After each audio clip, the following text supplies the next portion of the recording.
Social story जिसका शीर्षक है डर, आपके सामने प्रस्तुत है।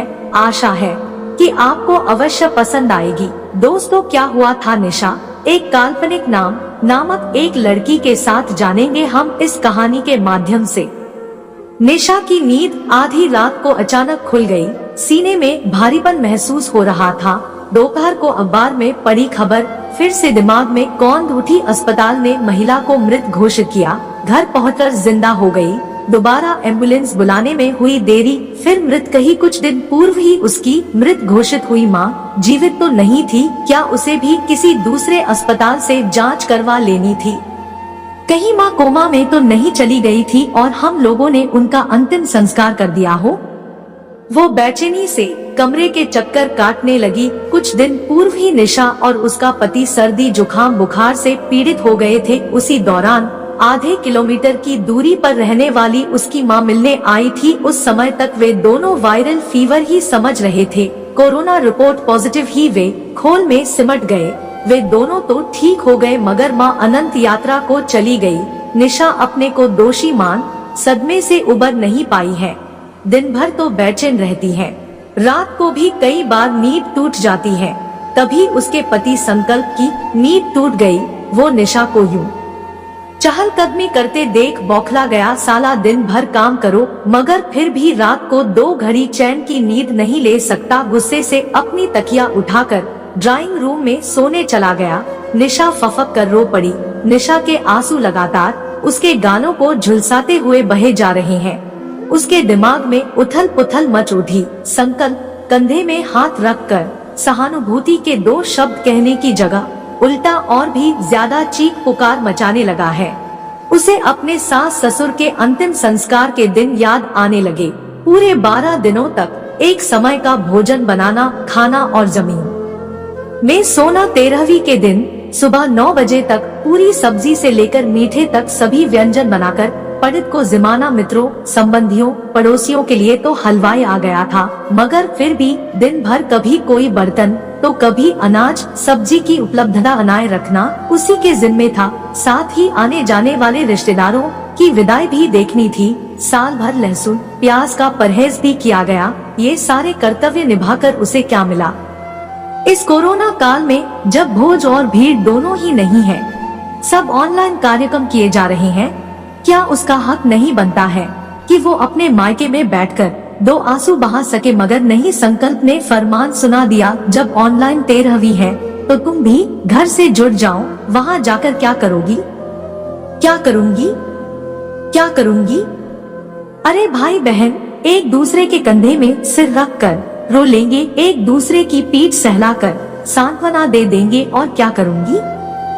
जाने वाला तो चला गया मगर उसकी औलादों को आपस में मिलकर रोने का हक भी नहीं है।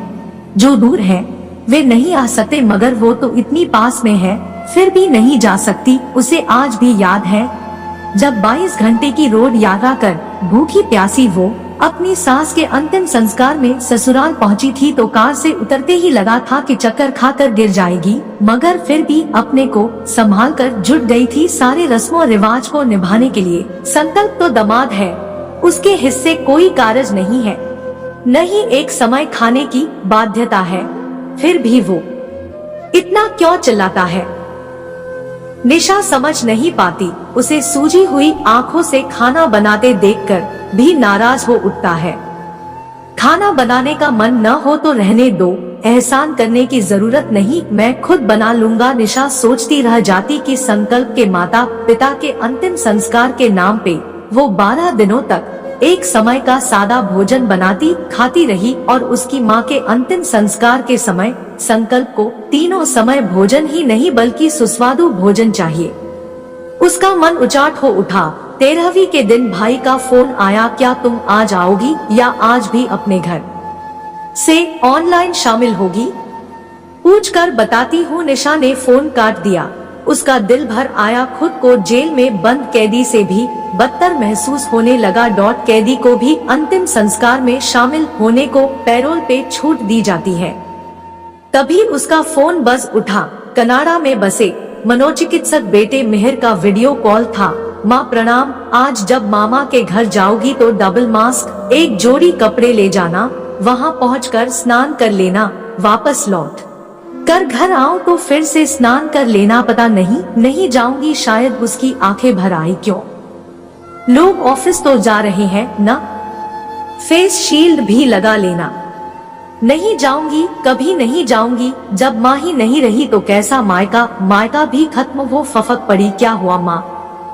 नहीं जाओगी तो आपके मन का बोझ बना रहेगा, जाओ मिल आओ, मामा मामी से मिलकर आमने सामने बैठकर अपने बचपन के किस्से ताजा करो, तभी आपका मन हल्का होगा। नहीं मैं अब कभी नहीं जाऊंगी। निशा अपने को काबू न कर सकी, फोन एक तरफ रखकर जोर जोर से रोने लगी। माँ प्लीज सुनो, फोन मत काटना, प्लीज सुनो न माँ। एसएसएस उसकी आवाज लगातार कमरे में गूंजती रही। निशा ने अपने आंसू पोंछकर फोन उठा लिया। पापा कहाँ है?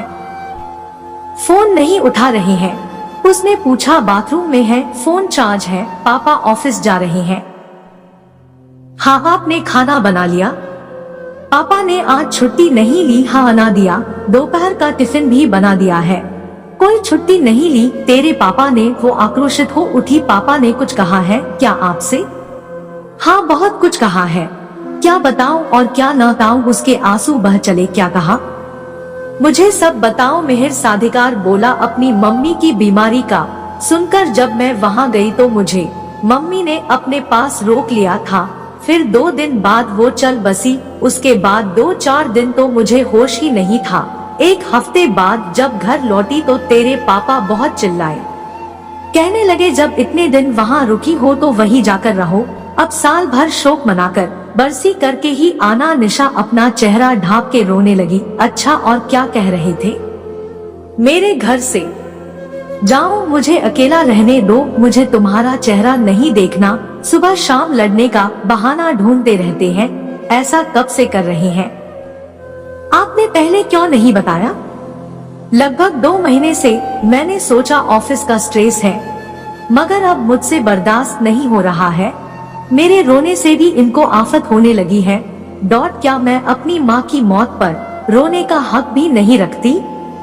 क्या मैं रोबोट हूँ जो इनके मनोरंजन के हिसाब से चलूंगी? निशा गुस्से से तमतमा उठी। मम्मी पापा को ऑफिस जाने दो, फिर आप मामा के पास चली जाना और पापा के ऑफिस से आने से पहले लौट आना। पापा को अकेला मत छोड़ना। मुझे लगता है पापा को कोरोना संक्रमण के बाद आईसीयू साइकोसिस या डिलीरियम ने अपनी चपेट में ले लिया है। मिहिर गंभीरता से बोला, ये क्या होता है? निशा हैरानी से बोली, बन रहे हैं। क्या करूं? मुझे तो कुछ भी समझ नहीं आ रहा। निशा अपना सर पकड़कर बैठ गई। आप शांत रहें, उन्हें हल्ला करने दे।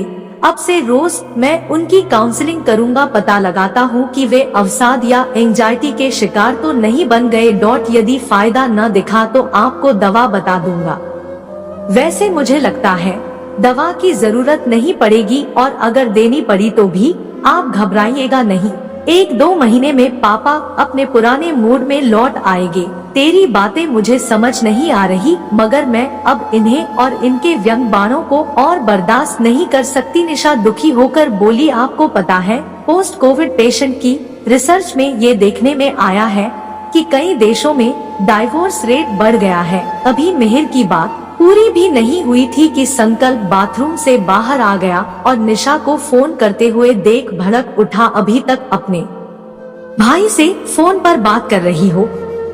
जब मैं बाथरूम गया था तब उसका फोन आया था।